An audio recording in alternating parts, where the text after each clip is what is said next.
Welcome back, everybody. This is another episode of the Live Life by Design show. Today we have another special guest. That's all we do here at Live Life by Design. We bring on special guests, people from all different facets and walks of life to add to our repertoire. And today we have Mr.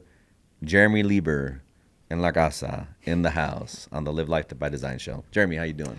Doing good, Mr. Mendez. How are you doing today? Good. Thanks for coming. I was just asking you about your tattoos on your fingers. Let's start there. Okay. Let's unpack that. Yeah, fish on my fingers. Travel all over the world, fly fishing.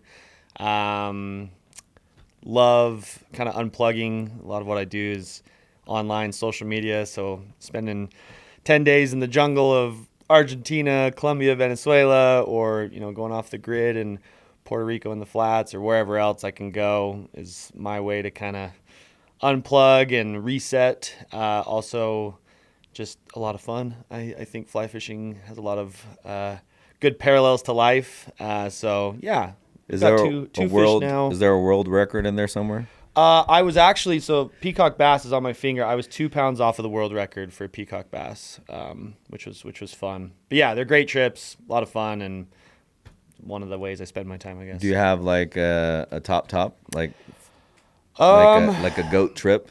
Yeah, so I was just in Argentina about 7 or 8 months ago, and that was pretty epic. Just so far into the jungle, sleeping in a little hut, frogs, ticks, everything's sleeping on top of you while I'm trying to sleep. But yeah, like the more remote, the better. I've got some cool trips coming up that should be good too, but I'd say Argentina and Colombia have been my favorite. So hold on, the trip that was probably the most treacherous with ticks and frogs and discomfort was your favorite? Yeah. I thought you did this for leisure, but yet your favorite trip is discomfort. I'm kind of weird like that. But isn't it crazy though? That's how a lot of life is. When everything is so comfortable and so mundane, it's like very forgettable. Yes. But yet, I don't know. It's just something about that. Like I was talking to my wife about this the other day. We've traveled to Paris this year. We've traveled to LA multiple times this year, to San Juan, Puerto Rico this year. I mean, the list goes on. And my favorite trip was the most simple trip, and it was to the Sequoias in California. Yeah. To visit that incredible forest. And, our accommodations were the least luxurious. The food was the least luxurious. Yeah. There was less hustle and bustle, and it was our favorite. It was the most memorable one. So when I think of summer 2025, I think of that one. And the other trips, and we took plenty, don't even really pop up. Yeah. So maybe let's unpack that a little bit, because there's something there. Let's see if we can 100%. Bring it up. Honestly, how I feel and how I run my business and what I do is I think that humans are not meant to be living the way that humans are living in today's society. I just don't. And I think that with technology going the direction it is, I think that over the last probably 2 or 3 years, we're starting to realize like, hey, there's a lot of good with this. There's a lot of tools and resources to like make life better, but you got to maintain kind of that grounding aspect, which is spending time outside, human interaction, experiences over materialistic things. And so it's so funny when I go on these trips, I'm sure you're the same. I come back and I'm like, why do I have this house? Like, why do I have these cars? Like, it's always like I need to get rid of things, because you go live in the jungle for 10 days with these people who are literally waking up, fishing to eat. They don't have anything going on other than just surviving, right, in the literal wild. And they don't have anxiety. They don't have depression. They're not comparing themselves to other people. They're not worried about their body image. They are truly at peace and happy. And so for me, and again, I think it's different for everyone, but I think that, again, humans, a lot of what's going on in today's world with society and social media and entertainment is negatively impacting and affecting people to the point where, it's a crazy world we're living in right now. It really is. So I love being able to be around what I believe is just authentic living, being focused on daily tasks and not worrying about all these things that at the end of the day don't really matter all that much. And I think that's where, true happiness or peace lies. What are some of the biggest things that used to matter to you that don't really matter anymore? I remember, when you first start making money, you're thinking cars, watches, cool stuff like that. And I remember I had the electric Porsche, the Taycan that came out, or trying to get like really cool shoes, and it's just so funny, like a lot of materialistic things, and now I just want to be around people who I can have a good time with, right? And let me ask you this: does that help though that you got the Taycan, that you got the shoes, and now it's like check, moving on? Like, let me ask you this: if you would have never had that Porsche, or if you've never had that shoe collection or that watch, sure, would you maybe? I don't know the answer. Yeah. Maybe would you still be chasing it? But since you got it, been there, done that, now you can go a different path. And I'm actually glad you said that, because I think one of the funniest things I remember I used to hate this when I'd see clips or videos of people saying like, look, money doesn't buy happiness. It's not what matters. And, when I didn't have money, I was like, that's not true. Like, like happiness comes from the convenience and the things that come from money. That's what I would think. I was like, I don't agree with that. I believe that money would provide a little more happiness. And so I think that there comes a point, right? And I think that when you're not stressing about your grocery bills, when you're not worrying about when you can put gas, in your vehicle, or what trips you can take with your kids, that's the point where, to me, it kind of switches. And so I think that you have to be able to be financially capable, again, here, especially in the States, to be comfortable enough to have these realizations. And so to your point, yes, getting those things and kind of achieving those milestones is what helped me realize, hey, this isn't, what's the most important. But I don't think I probably still would be chasing it if I hadn't been able to experience those things. Yeah, so potentially it could have been a milestone for you. You hit that milestone, you got there, and it's like, it's a material thing. It has no intrinsic value. It has extrinsic value. It's the value that I assign to it. Correct. And the value that was potentially assigned to it is when I get this, I hit some sort of peak. I get to this upper echelon. I think you go back to the folks that you mentioned in the jungle, which I'm assuming, part of your observation is that they're super happy, correct? Yep. 100%. Yeah, because they are wealthy in their own right. So being wealthy doesn't mean having a X amount of dollars in your bank account or having a net worth of X. It's, do you have the freedom of experiences, of mobility, of time, of satisfaction, of fulfillment, and all that stuff? And I say this all the time: success, quote unquote success, without fulfillment is life's ultimate failure. So the question is, when you were interacting with these folks, did they feel like their life was fulfilled? Did they enjoy being on the river or being in the ocean or being in the jungle? And do they love what they do? And my guess is yes. And I think it's not even, do they like think of what, like, they don't even think beyond what they're doing because they're just happy. Which potentially is a massive blessing, because comparison is a thief of joy. Absolutely. And it's like that endless treadmill of it's never enough, and I got to compete with everybody, and all of a sudden you're good, and then you get on social media and a few swipes in, you're not good, and someone's always better. Yeah. Oh my goodness gracious, it's just tough to kepe up with. No, it is. And that's like one of the taglines for my business is literally freedom equals wealth. And what I tell people is like, look, I really don't care how much money you make if you don't have complete autonomy over your time, over who you spend your time with. What's the point, right? Like money is a means to an end in that regard. And so I think what helped me kind of make that switch from materialistic things to more like, okay, how can I use money or, the society's version of or definition of success to help make my life better? And it's using experiences, money, different things, along the path of success as tools to live the life I want to live. Yeah, love it. And staying kind of out of the cliques of people who are trying to just outdo each other, over and over and over Love again. it. So we're going to talk about your platform. We're going to talk about your business here in a second. But before I go there, tell me what I'm not going to use the word perfect, but a really good day in the life of Jeremy Lieber. What's a really good day for you? Like, how does it look? How does the AM look? How does the evening look? Yeah. all that stuff. It's really simple. Actually, so we were just talking before. I live up in Truckee for the summers near Lake Tahoe. So the perfect day is what I feel very fortunate to say I get to live pretty much every day during the summer months. It's waking up. I'm a day trader, so I day trade in the stock market from about 6:30 till 7:30 in California.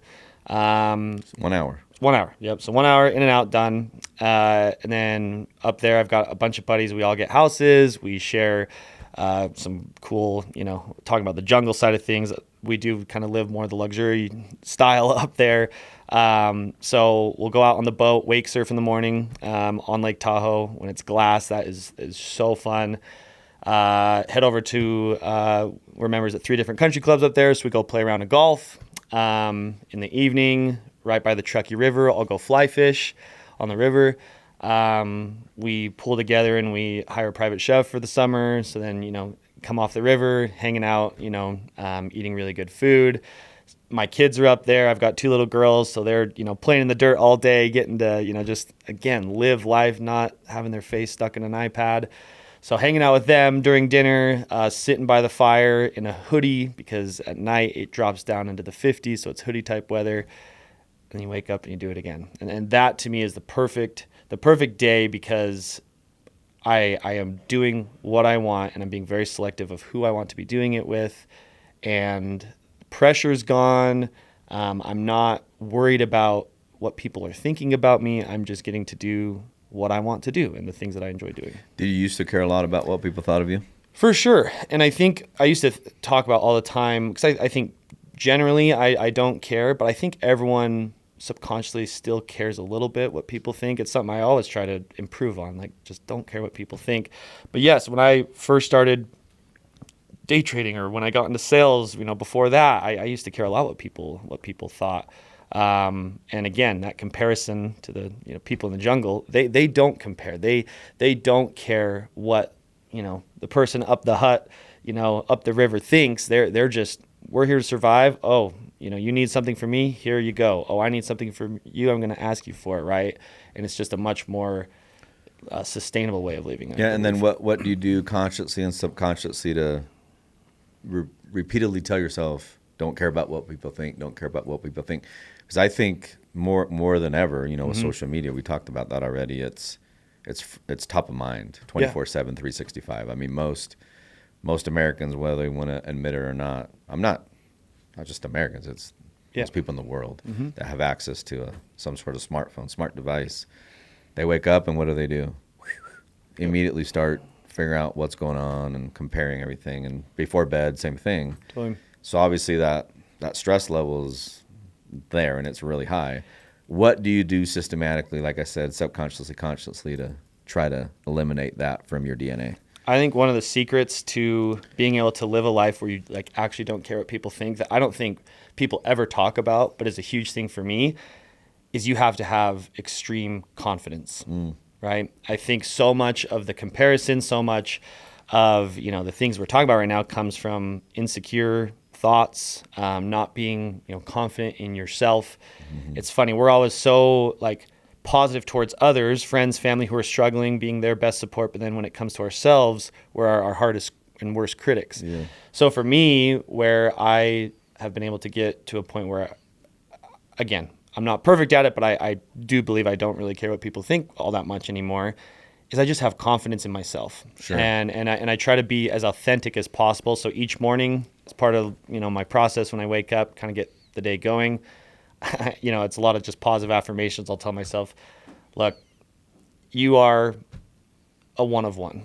You are so unique. You're so special. You're so, you've been through so much. Look at how far you've come. And when you start the day like that, in a sense of almost gratitude for your life and where you've, gotten to, but then also still having goals and dreams, that confidence gives you the ability to be more authentic and genuine. So I would say confidence for me is the biggest thing that helps with that. Love that. Love everything you just said, and I agree wholeheartedly. And we are quite often our worst critic, and we're quite often the hardest person that we deal with. Right? If you get in your head, you're dead type of thing. And just as an example, I'll ask you this question. So how often in a week do you think about Jeff Mendez? Probably never, right? If I see you pop up on my social media, that's what I'll think about you. But that's the yes. example. But how often do you think about Jeremy? All the time. All the time. People are so entrenched in their own world that when you think that they care about you, I'm sorry to say it, and I'm not trying to be harsh, but they just don't. Yep. And I tell my kids all the time, it's the Pareto principle, 80-20. Stop telling your people all your problems and stop really caring about what they think, because 80% of them are actually not thinking about you. Yeah. And the other and never even pop up. And the other 20% are actually happy that you have those problems. So just stop overthinking it and just do you. There's one version of you. And if you really think about it, some of these quote unquote artists or mentors, the reason, or musicians, why do we like them? Because they pour everything out there and they're so vulnerable and they peel back the onion. We're like, wow, that's a superpower. Does that make sense what I'm saying? Absolutely. But quite often we try to hide our imperfections and our inadequacies. And that's what people love. That's what they cherish, because it's like, oh my gosh, this guy went through that, admits it, and look at this redemption path that they're on. So I don't know if that helps or makes sense, but that's how I kind of unpack it. 1,000%. And another awesome example of that, I'd say probably my favorite artist, musician of all time is Kid Cudi. And he kind of transformed hip hop and rap music because he talked about his mental issues that he was having, right? Before he came onto the scene, rap was all about money and women and, the party lifestyle. And then he comes out, right? It was the Pursuit of Happiness album, the Man on the Moon. And he's talking about how he has these, racing thoughts through his mind. He has a drinking problem. Sometimes he feels like he smokes too much, and talking about how, he struggles with depression. And there's an awesome documentary on it, actually. And he just blew up and has become such an iconic figure in music and in artistry because he, like you just said, peeled back those layers and was vulnerable. And when people find authenticity and genuine people, that trumps everything. And even in my life, I always compare, I have a few friends who are billionaires, really, really good friends, and they literally have billions of dollars to their name. I have equally as good friends, if not better friends, who paint houses for a living and make $25,000 a year.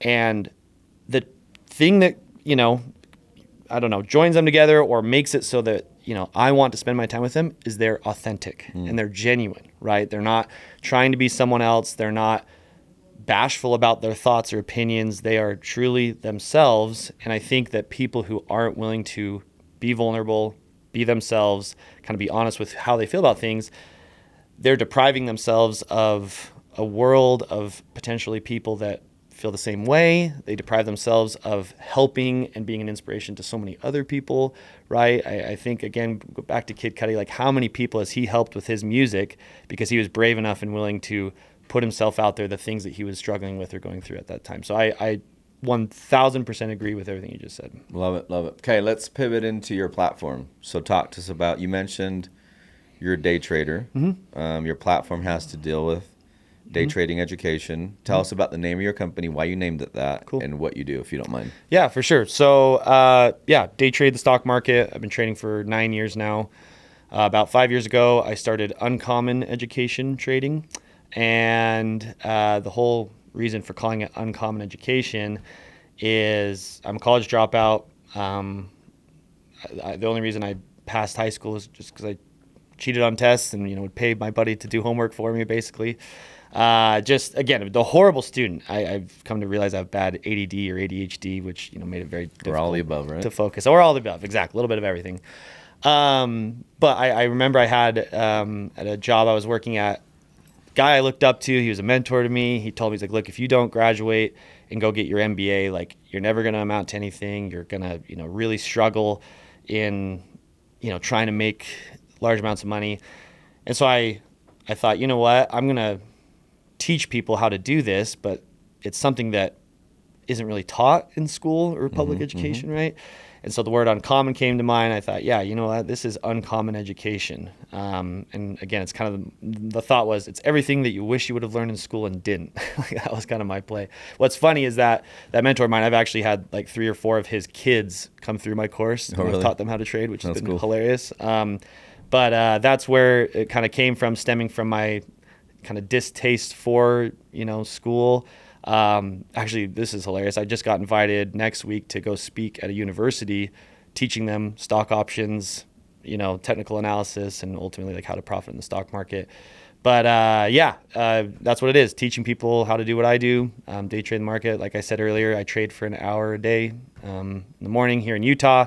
It's 7:30 to 8:30, and then I play a lot of golf, fly fish, kind of get to do whatever from there. Love it, love it. So what are give me a few don'ts when it comes to the stock market or day trading or trading in general? Yeah.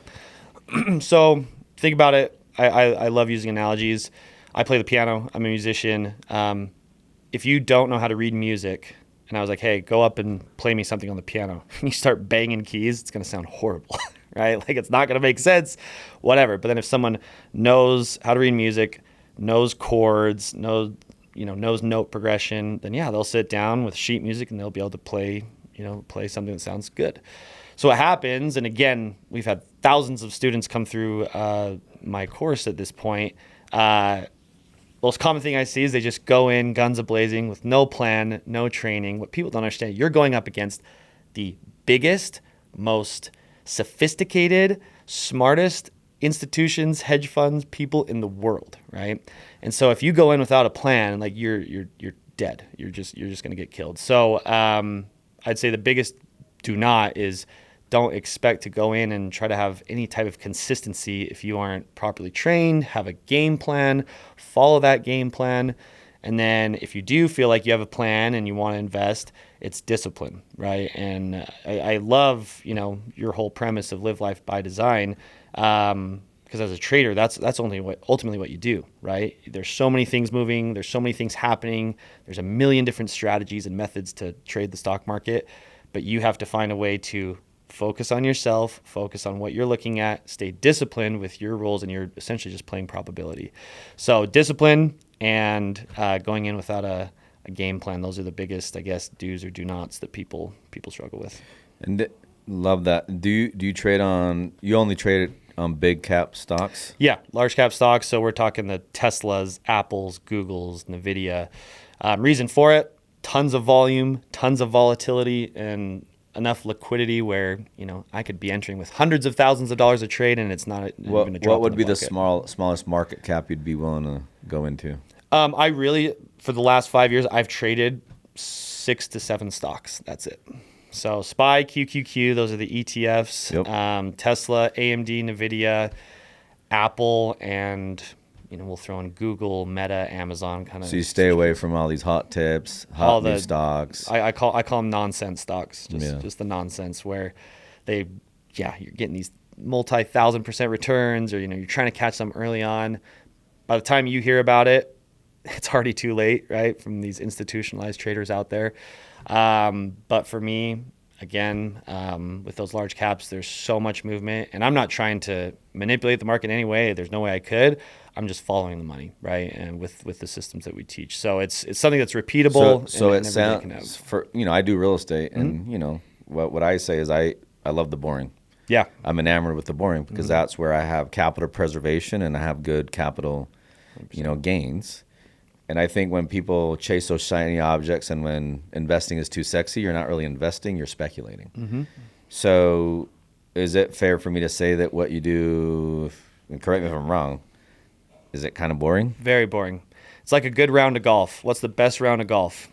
Fairway, green, 2-putt, right? 18 pars. People would pay an insurmountable amount of money to have 18 pars, right, on a round of golf. So yeah, trading, if you're chasing these dopamine rushes, if you're chasing this, gambler's high, you're not trading. You are speculating. You are treating it like a casino. For me, it's a system. I lose, great. I win, great. I know over a sample size of 100 trades with the system I trade, I'm going to make money. So it's just sticking to it, and very, very mundane and boring when you get good at it. when you get good at it. And is the philosophy for your students to join your platform and then eventually that becomes the main thing, or is it more of a parallel thing that they do with their job? So I always tell people you need to have a pretty good track record before you go, quit your job. It was about 4 years for me before I decided to, leave what I was doing at the time to trade full time. There's a lot of pressure that comes when it's your sole source of income. You might make good decisions, when you're trading with a job. If you leave your job, those, you might not be making as good of decisions. But with that being said, yeah, we have probably a dozen traders that go full time with us each year, who are replacing, high 6-figure salary jobs. And that's what's unique and different for everyone. Some people, like my buddy who, paints houses, he could, make $200-$300 a day trading, and that would be enough to replace his income. Others, right, high performers, they use it as a second, third, fourth, fifth source of income. But that's the beauty, is whether you wanted to trade for a day a week, 5 days a week, a couple times a month.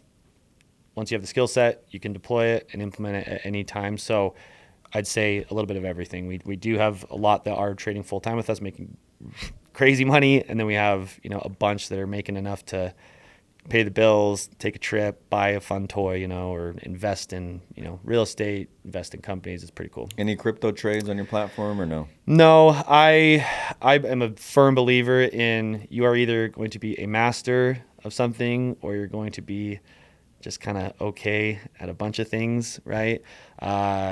With the stock market, I've gotten a really good rhythm system there. I invest passively into crypto. I don't trade crypto though, just because of the fact that, what I'm doing works. And I know a lot of people who do trade crypto and do well, but I personally just invest in it passively. Love it. At what point did you say, okay, I'm a day trader. I love what I'm doing. Now let me teach other people. Let me mentor other folks on how to do what I'm doing. What was that defining moment? Well, what's funny is I never had any plans to do it, right? And people always ask me, there was no noble purpose. When I started day trading, I was like, how can I make the most money in the shortest amount of time so I can just play, just so I can go do what I want. So then I started, having success after a long time, and it did take a long time to find success. But I had friends start messaging me, hey, what are you doing? And so what I did to start, I would screen record videos of me talking about what I would do, and I'd have them Venmo me for these screen recorded videos. That's literally how it started. And I had no intention of starting this business ever.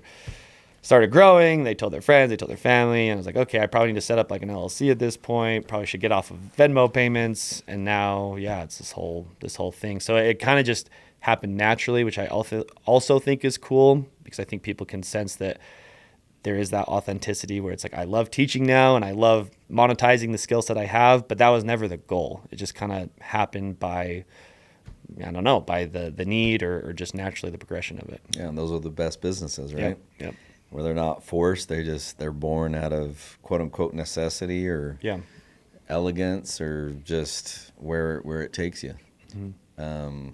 That whole the premise in that movie, The Social Network, where Mark Zuckerberg says, I don't even know what it is yet. Yeah. Like, it's just cool. Let's not start capitalizing on it yet. Let's not start marketing on it yet. Let's not bring in the revenue stream. Let's keep it cool. And those are the best businesses. And that's how I've been able to build some of my businesses, where it just morphs into something. Mm-hmm. But if you were to force it, like that authenticity squells out. Maybe let's talk about, without naming names, let's keep their names private, but maybe share one of the biggest success stories you've had from one of your members. Yeah, we've got a bunch that are pretty cool. And I think what's fun is, we have stay-at-home moms that trade with us. We have retirees who are in their early to mid-70s. We have professors of universities who trade with me before they teach classes.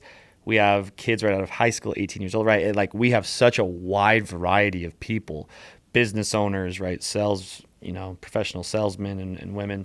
But recently, 22-year-old kid, he was, started like a window washing company, just like had a lot of drive and wanted to, kind of just make it in whatever aspect he could. took one of my mentorship programs that we do, and last month, this was about a year ago that he took it, and this last month he made like 270,000 in a month. In a month. And has been consistently making over 6 figures a month for about 4 months now. I mean, what kind of volume? Like, how much basis does he have in those trades? Well, again, these are not like your typical success stories. These are the outliers. He started with $10,000. And 10,000 is kept. Yeah, just we have a system of how to position size and when to increase position size. And he is extremely disciplined. Again, 22 years old, wakes up at 4 a.m. every day, spends like 2 hours before the market opens, journaling, prepping, working out, cold plunge, right? The whole deal. Gets into the market, trades for 30 to 45 minutes a day, and is just crushing it, is just killing it now. What volume of trades happen within that first hour of market opening? What do you mean, what volume of trades? Like, you know how every day there's trading going on. I'm saying on a global scale. Okay, yeah. Like, is it 90% of trades happen within the first hour? So market open, the first 2 hours, and then the last 2 hours, which is called the power hour of the stock market before the market closes, that's where the most volume and volatility I'm assuming there's lies. more at the opening than at the close. Correct. So that first hour is, if you have Robinhood on your phone, the app, or any stock chart you look at, that first hour you'll see has the highest volume every day. And so what you need to do when trading is you want to trade when there's movement, right? And what's cool with options trading is we can make money when stock prices go up, but we can also bet against the stock and make money when the stock price goes down. And so it's a very unbiased system, which is what I really wanted to develop when I was learning to day trade, because I was like, sometimes it's not a bull market, right? Sometimes it's a bear market, right? Where everything's falling. And so it's like, how do people make money during that time? And so what's cool is we are reaction-based traders, right? Where we have kind of a checkbox of when these 3 things occur, we know with some level of certainty a stock is going to do this. Or when these 3 things occur, we know with some level of certainty a stock's going to do that. And then we have good risk management parameters in place where we're always, targeting a bigger win as opposed to a loss. So, if you put $100 into a trade with my system, you're looking to make 30, 40, 50 bucks on that 100. And if it goes poorly, you're going to lose 10 to 15. So then if you have a 50% win rate, you're making 40, lose 10, make 50, lose 15, make 30, lose 10. You're still super profitable. Then you get good, you profit, maybe 6 or even 7 times out of 10 with that reward to risk ratio, what it's called. Yeah, you kill it. And so I think people make trading, as risky and dangerous as their discipline, because there could not be a safer thing for me to deploy my money into, because I am so diligent with the stop losses if it's going against me, and when I'm in a winning trade, I let it win to make up for any potential losses that come. Yeah, that goes with what I always tell people. In fact, I was at a conference. I was invited as a keynote, and they always ask me about my investment strategy, et cetera. And I always start with this.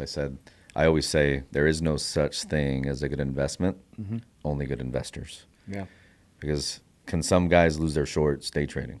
1,000%. Can some guys lose their shorts doing real estate? Can some guys win big in crypto? Can some guys lose big in crypto? So you have to be disciplined. You have to know the playbook. You have to be intelligent with it. And you got to take emotions out of it. So let me ask you this. Why the trading at the opening of the ringing of the bell, at the opening mark, and not the bookends? Why are you guys not trading at the end of the day at close? Well, this is what's fun, and it's just you ask that question, it fits very well, ties in with the name of the podcast, right? Live Life by Design, because that is how I have designed my life. I literally was like, okay, what would be the best time for my hobbies, what I want to do with my life, to day trade? And I said, well, here in Utah, stock market opens at 7:30. It'd be pretty cool to be done before all my buddies are clocking in their 9 to 5, right? So I was like, okay, I need to develop a strategy and a system that works for that first hour. And what's hilarious is, 8:30 every day, shut everything down and I'm done. And I have people text me, dude, did you see what just happened on the video? Or did you see that news that came out? And I'm like, dude, I will not open my broker app. I will not look at the charts again until tomorrow morning. I don't care, because again, my whole purpose of day trading is to live life how I want. And so could I potentially make more money or be better if I were to trade, from 7:30 till 2 in the afternoon when market closes? Maybe, but that's not what I want to do, right? I want to be able to be done and not have to think about anything or worry about anything else for the rest of the day. What's cool is our strategies, they work, whenever. Like some days, if I'm hanging out at lunch at my house, I'll hop on the charts and find a trade, or, sometimes I'm there in the afternoon. But most days I want to be doing what I want to be doing. I have tee times to catch. I want to go travel, want to fish, whatever. And so that's why, right? It truly is. That was my life design that I wanted to build around, was I want to be done, completely removed from everything work-wise in the morning, so then I can just live life. Love it. Now, you went over a really good success story. Mm-hmm. What's one of the worst case studies that you've had of someone going through your program? There's always going to be good, better, best. So what's one of the crash and burns that you saw, and maybe why? So what's funny is we have, for as many success stories as we have just as many failure stories, right? Because people are flawed, right? That's ultimately what it comes down to. So we had I think the worst type of failure isn't failing, it's succeeding at something and then losing that, right? Like that's the most painful type of failure, right? Because if you just fail, that's one thing. But if you have something and then you lose all of that plus some, like that's where it's painful. So it's funny, one of the best success stories actually turned into one of our biggest failure stories, where someone, same thing, he was making hundreds of thousands of dollars a month for 2 or 3 months. And when we have traders get to that point, I spend a lot of time with them, like one-on-one. So I'm like, look, you're trading with such high, amounts of money now. It's you're not really realizing what's going on, right? Mm-hmm. Like these guys are making $10,000, $15,000, $20,000 in a day. I'm like, if someone put 10,000 cash on the table right now, you would lose your mind, right? But because it's just trading and it's not really associated with money, they get really lackadaisical. They don't understand like how severe things could go wrong if they, lose that discipline. So this individual, was making really good money, and it was close to 300,000 in like a 3-month stretch. It was like 350, right in that realm, and then lost like 410,000 the next month. Mm. So everything he had made plus, even more. And when I look back at that example, and this was right when we started, funny enough, this was almost 5 years ago. But this individual, the one thing that he lacked, as opposed to the success story that we just talked about, was discipline, right? That's ultimately what it came down to. And I use it as such a good parallel, an analogy to life. Like any day you can wake up and just blow up your life, right? If you're married, any day you can just wake up and decide, you know what, I'm just going to cheat on my spouse now. You could be together for 30 years and no one's stopping you from having that be your reality the next day. Or trading, I've been following my rules. I could wake up tomorrow and say, you know what, I'm going to take all the money I have, I'm going to put it into this trade, no stop loss, let's see what happens. Like no one's stopping me from doing that, right? And so I always tell people, and I think this is such just a good life example or life analogy, is that every day before I start trading, I ask myself, am I prepared to lose? Like, am I prepared to follow my stop loss? And am I prepared to, mitigate damage if something goes poorly? And if I can't answer that question, yes, then I don't trade, right? Because it really is, life and, business, everything is so fragile that you take your eye off, whatever you're focused on for 1 second and it can slip away pretty fast. Love that. So I often say this, and you tell me where I'm off or where I'm right on this quote, but I say success is quite often a lousy teacher. Mm-hmm. Could it have been the case that this member was so successful, had never really seen any losses, that he didn't get taught the lessons? Did he get too cocky with his success? Yes. So this is actually a real thing in trading, and I call it the Icarus effect, right? Icarus flew too close to the sun, right? Yep. Ultimately got burned. People, they get to a point where they'll have these really big win streaks with us because our strategies work, and if you become very efficient, we have people who will go 2-3 months without a losing trade, right? And so as awesome as that is, it's a horrible place to be in, because then once a loss occurs, your brain is wired to think, well, no, I win, right? And so you start adding money to this losing position. Oh, it's going to come back. Keeps going. Oh, well, it's going to come back. And then before you know it, yeah, you can lose, almost $500,000 in a month, right? So I think ultimately you need to have those little failures, right? You need to have those losses to kind of keep yourself in check, right? Because if you get to a point where you get too cocky, you get too confident, right, to the point where it's like, I can't lose. That's why we see how many times we see superstar athletes, right, hit the summit and then come tumbling back down, right? And it's that weird balance of being super humble and grateful while simultaneously being, that confident stone cold killer to find success. But yeah, that's exactly what happened. He just got so confident and so cocky and almost arrogant to what was going on that he just thought he couldn't lose. And that's a really dangerous place to be mentally, because that's usually when the big loss comes. Yeah, I mean, success, that's when pride can set in, and we all know that pride can be the ultimate takedown of humankind. And you like parables, you like stories. I do too, and I often reference the law of the harvest. Every year, what does a farmer have to do? Every year it's that same process over and over. And if you go against that law of the harvest, you're going to get beaten. Law of the harvest, it's undefeated. Yep. You can only reap what you sow. So if you're not working hard and you're not putting in, the labor, you're not getting all the proper things ready for your crops to be able to bear the fruits that you want, you ain't going to reap that reward. Like, you gotta put in the work. And I think a lot of times you mentioned, athletes, et cetera. What's the bankruptcy rate of NFL players exiting the league? 3 years after being in the league, it's 90 some odd percent, because they think that train's going to keep it running. So you have to be ready for what life brings, and there's no perpetual success. Like, it's not one unilateral line. You got to be ready for those dark nights. And what are you going to do then? It's easy when everything is easy, but who are you and how well equipped are you when that darkness sets in? You know what I mean? 100%. Did that one guy that lost all that money, that $400,000, did he ever come back, or gonzo? So pretty cool. Rightfully so. He was pretty scarred from the stock market after that, right? And he now, again, because I didn't know him like personally, right, just through the community, of course, but I see him on social media. He's gotten really fit. He has like focused tremendously on his family and like improving what it looks like, just like maybe some things that weren't going so well behind closed doors. You can just tell he's like a little more happier and at peace. And so I would be curious. We have a big enough community now that I honestly don't know if he trades or not, because we have enough people that are in it doing it. But I'd be curious to see just where I can sense where his life's at right now. I bet if he did go back, he would do well. But yeah, at this point, I'm not sure whether he's doing it or not. How many people in your community? I think we've had a total of 2,500 people come through actively any given morning. We've got 500-600 that are. It's a lot. Yeah, it's awesome. Cool.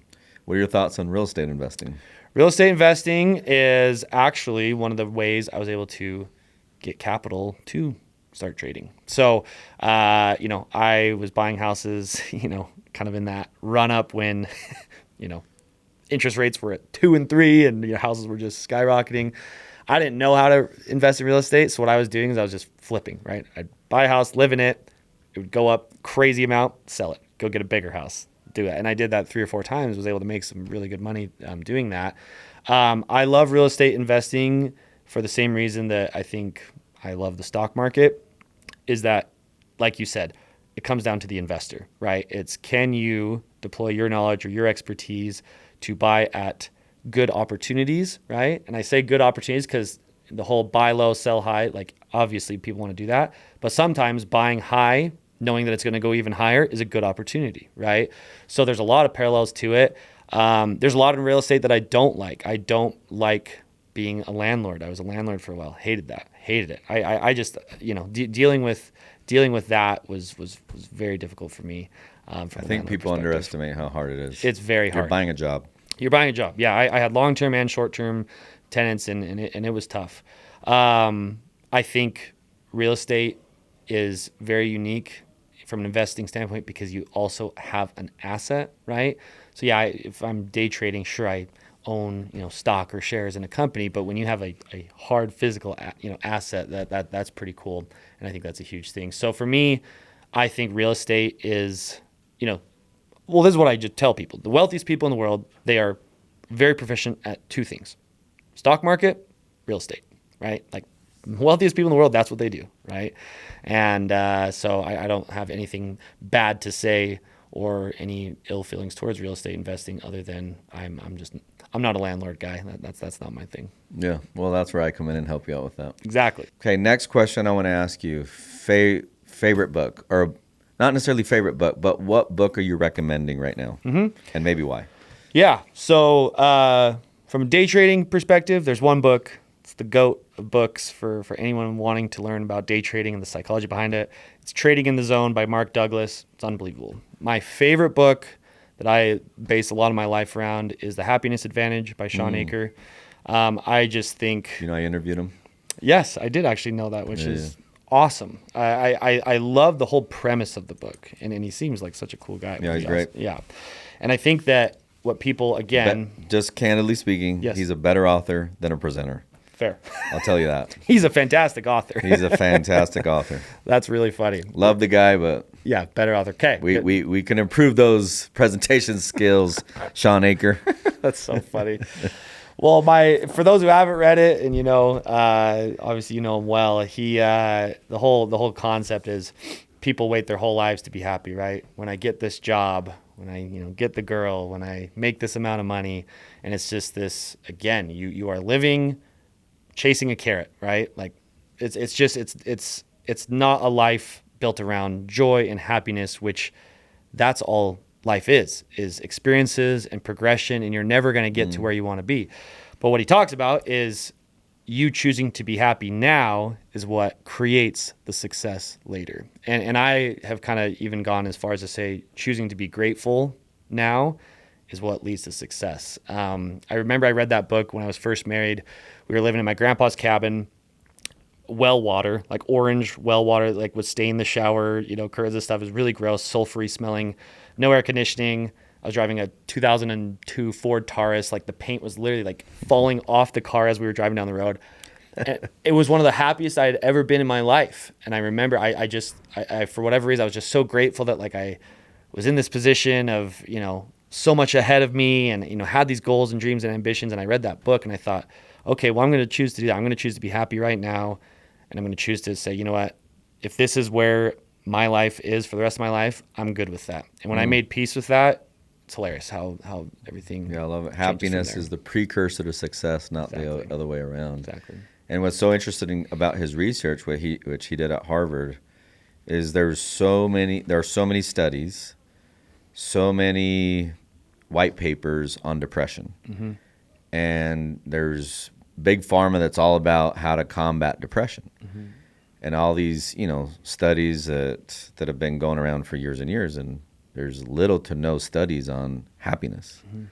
So that's why he chose to do his dissertation and his research on happiness and how do we create happiness. And there's levels of happiness, and happiness is a learned skill. You can actually create happiness out of literally thin air. Mm-hmm. By doing a few things to change your nervous system throughout the day. So I think it's a beautiful study and a beautiful book, and I'm glad that you shared that with us. A lot of great reminders there. Absolutely. Okay, last question for you.